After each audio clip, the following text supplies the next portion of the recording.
पिछली वीडियो में हमने भाग एक संघर्ष उसका राज्य क्षेत्र, भाग दो नागरिकता और भाग तीन मौलिक अधिकारों के बारे में पढ़ा। अब हम भाग चार को देखते हैं। इसके अंतर्गत राज्य के नीति सिद्धांतों का वर्णन किया गया है। राज्य के नीति सिद्धांत का जो वर्णन होता है संविधान के भाग चार में होता है। इसमें 36 से 51 तक होता है। इसमें निर्देशक तत्वों की व्याख्या की गई है और जो इसकी प्रेरणा है भारतीय संविधान जो अपनाया गया है आयरलैंड के संविधान से ली गई है। इसे न्यायालय द्वारा क्या है लागू नहीं किया सकता, यानी कि न्यायोचित नहीं है, इन्हें वैधानिक शक्ति प्राप्त से नहीं है। नीति निर्देशक सिद्धांतों का जो संविधान है भारतीय संविधान की प्रमुख विशेषता है। इसका उद्देश्य क्या है, भारत में लोक कल्याणकारी राज्य की जो स्थापना है उसके सपने को साकार करना है। अनुच्छेद 37 घोषणा करता है कि निदेशक तत्व देश के शासन का मूलाधार है और निश्चय ही विधि बनाने में इन सिद्धांतों को लागू करना राज्य का कर्तव्य होगा।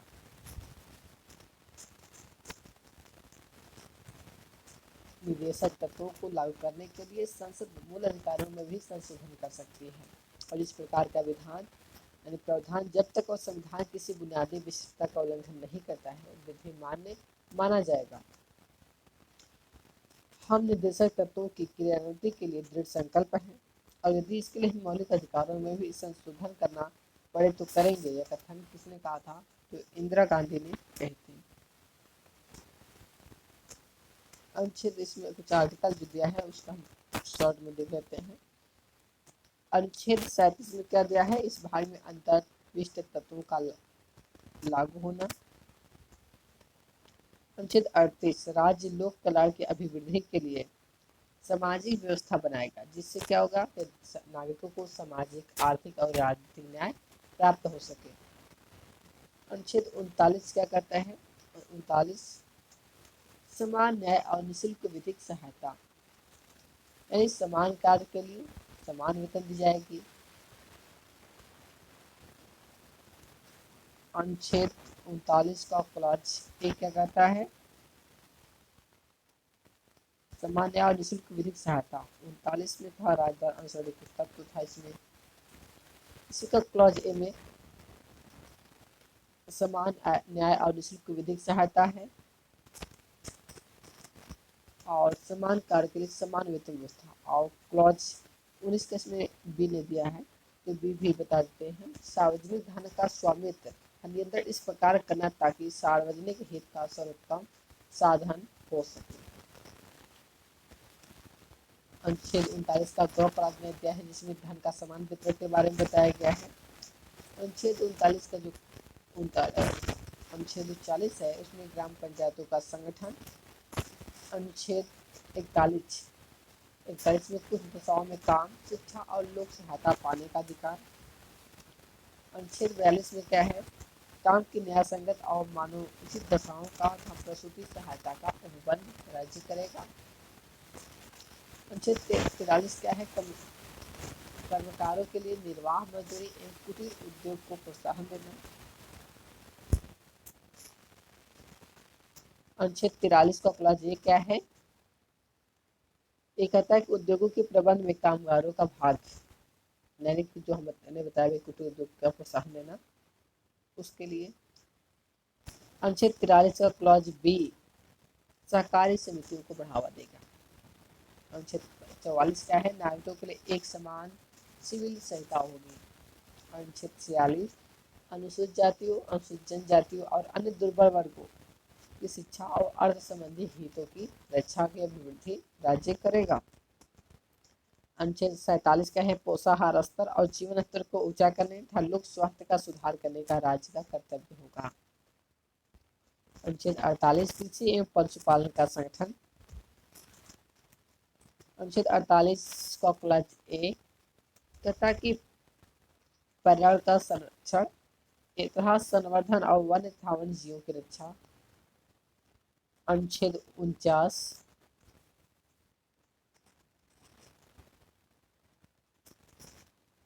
राष्ट्रीय 49 है राष्ट्रीय महत्व के स्मारकों स्थानों और वस्तुओं का संरक्षण। अनुच्छेद 50 कार्यपालिका एवं न्यायपालिका का पृथक्करण जिसमें दिया गया है।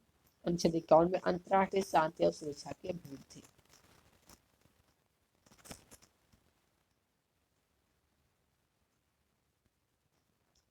जो ये सभी अनुच्छेद दिए हैं, इसके अतिरिक्त कुछ ऐसे अनुच्छेद हैं जो राज्य के निर्देशक सिद्धांतों के रूप में कार्य करते हैं। इसमें अनुच्छेद 350 का क्लॉज का है जिसमें प्राथमिक स्तर पर मातृभाषा में शिक्षा देना। अनुच्छेद 351 हिंदी को प्रोत्साहन देना। ये दो जो अनुच्छेद है ये नीति दिशा सिद्धांतों में नहीं दिए, लेकिन फिर भी इसका राज्य पालन करती है। इंदिरा गांधी के शासनकाल के समय 42वां संविधान संशोधन 1976 द्वारा निर्देशक तत्वों को मौलिक अधिकारों की तुलना में प्राथमिकता दी गई और ये सुनिश्चित किया गया कि नीति निर्देशक तत्वों को के क्रियान्वयन के लिए निर्मित कानूनों को न्यायालय द्वारा अवैध नहीं घोषित किया जाएगा। इसमें हम मौलिक कर्तव्य को भी देख लेते हैं। भाग 4 का क्लॉज ए जोड़ा गया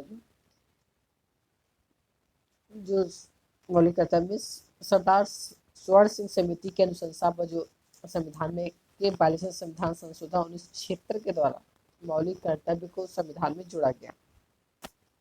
जो स्वर्ण सिंह समिति का जो रिपोर्ट आया था उसके बाद 42वां संविधान संशोधन किया गया उस क्षेत्र में और इसे भाग 4 के अंतर्गत अनुच्छेद 51 के तहत रखा गया और इसका जो आधार है यानी इसका जो दड़ा हमें मिलती है वो सोवियत संघ रूस के संविधान से मिली है। मूल कर्तव्य ऐसे मूल्यों को दर्शित करता है जो भारतीय परंपराओं, धर्मों तथा व्यवहारों में सदियों से पाए जाते रहे हैं। मूल कर्तव्य भारतीय नागरिकों के लिए है, न कि विदेशियों के लिए।